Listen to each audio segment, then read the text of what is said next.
भाई देखो, हम लोग का जो रोज़ का रूटीन है ना, वो बड़ा डिफरेंट होता है। किसी टाइम पे हम खाना खा रहे हैं, फिर कभी हम दोपहर में सो रहे हैं, क्योंकि जब आप स्कूल या कॉलेज में नहीं होते हो, घर पे होते हो, तो कुछ लोग दोपहर में थोड़ी देर के लिए आराम भी करते हैं। खाना वगैरह खाया, आधे घंटे, 1 घंटे के लिए आराम किया, उन्हें आलस आती है, रेस्ट किया। फिर रात में पढ़ते हैं वो लोग, दिन में सो जाते हैं।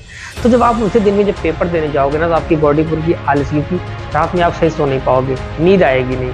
और दिन में जब आप पेपर देने जाओगे तब आपको नींद आएगी, तो आपकी बॉडी की एनर्जी घट जाती है। उस टाइम पे अगर बॉडी की एनर्जी घट गई ना, क्योंकि आपका जो बॉडी क्लॉक है, जो शेड्यूल्ड है उसका रोज का 24 घंटे का, कब सोना है, कब खाना है, कब जगना है और कब एक्टिवली काम करते रहना है, ये शेड्यूल अगर सोकर समझ में नहीं आया बॉडी को ना, तो आपके एग्जाम में इसका असर पड़ेगा। क्योंकि कुछ लोग पूछ रहे होंगे कि ये बॉडी क्लॉक का क्या रोल है। देखो, ये इसका बहुत बड़ा रोल होता है आपके एग्जाम में आपका नंबर बढ़ाने में। ये ज़्यादातर लोग इस चीज़ को फॉलो नहीं करते, उनको ना ही पता होती है, ना ही इसको इतना महत्व देते हैं, जबकि मैं कहता हूँ कि इसे आपको इम्पोर्टेंस देना चाहिए। जैसे मान लो अभी आपका एडमिट कार्ड आ जाएगा, जैसे ही जेईई मेंस का एडमिट कार्ड रिलीज हो जाता है, आपको मालूम चल जाता है कि आपका पेपर किस शिफ्ट में है, मॉर्निंग शिफ्ट में है या फिर आपका इवनिंग शिफ्ट में है। तो मॉर्निंग या इवनिंग शिफ्ट के हिसाब से जिस टाइम से लेकर जिस टाइम पे आपका मेन एग्जाम होने वाला है, उसी टाइम पर आपको मॉक टेस्ट सॉल्व करने स्टार्ट कर देने चाहिए।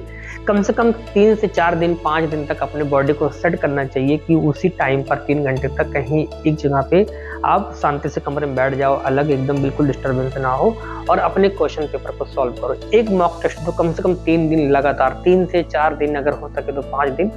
लेकिन जो एडमिट कार्ड है वो एग्ज़ाम की जस्ट 3 दिन या 4 दिन पहले ही रिलीज होता है, तो उस पर जो भी डेट, जो भी टाइमिंग मेंशन होगी, मॉर्निंग हो या इवनिंग है, उस पर एग्ज़ाम देना चाहिए, आपको मॉक टेस्ट देना चाहिए। मैं ऐसा क्यों कह रहा हूँ, और मेरा नहीं, ऐसे बहुत सारे एक्सपर्ट इस चीज़ पे अपनी राय रखते हैं। उनका साफ मानना है कि भाई देखो, हम लोग का जो रोज़ का रूटीन है ना, वो बड़ा डिफरेंट होता है। किसी टाइम पे हम खाना खा रहे हैं, फिर कभी हम दोपहर में सो रहे हैं, क्योंकि जब आप स्कूल या कॉलेज में नहीं होते हो, घर पे होते हो, तो कुछ लोग दोपहर में थोड़ी देर के लिए आराम भी करते हैं। खाना वगैरह खाया, आधे घंटे, 1 घंटे के लिए आराम किया, उन्हें आलस आती है, रेस्ट किया। फिर रात में पढ़ते हैं वो लोग, दिन में सो जाते हैं। तो जब आप उसी दिन में जब पेपर देने जाओगे ना, तो आपकी बॉडी पूरी आलसी होगी, रात में आप सही सो नहीं पाओगे, नींद आएगी नहीं। और दिन में जब आप पेपर देने जाओगे तब आपको नींद आएगी, तो आपकी बॉडी की एनर्जी घट जाती है। उस टाइम पे अगर बॉडी की एनर्जी घट गई ना, क्योंकि आपका जो बॉडी क्लॉक है, जो शेड्यूल्ड है उसका रोज का 24 घंटे का, कब सोना है, कब खाना है, कब जगना है और कब एक्टिवली काम करते रहना है, ये शेड्यूल अगर सोकर समझ में नहीं आया बॉडी को ना, तो आपके एग्जाम में इसका असर पड़ेगा। क्योंकि आलस आएगी, नींद आएगी, वासी आएगी, तो उस टाइम पर अगर आपके क्वेश्चंस अगर कम बन पाएंगे तो डेफिनेटली आपके स्कोर को गिरा सकता है, परसेंटाइल घटा सकता है। इसका महत्व बहुत ज़्यादा लोग नहीं देते हैं, लेकिन देना चाहिए।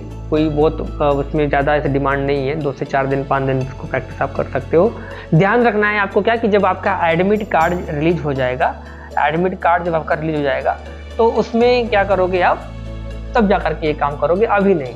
और एक चीज़ और है कि अगर अभी भी अगर आप 2 मॉक देते हो या 1 मॉक देते हो, तो कभी कभी दिन में यानी मॉर्निंग वाले शिफ्ट में दे दिया करो, और कभी कभी आप इवनिंग वाले में दे दिया करो, तो जिससे कि दोनों ही टाइमिंग के लिए बॉडी आपकी सेट रहे, कि भाई उस टाइम पीरियड में, टाइम जोन के अंदर आपका बॉडी बिल्कुल एक्टिवली काम करता रहे उस क्वेश्चंस के लिए, जिससे कि वहाँ पर आलस या नींद ना आए।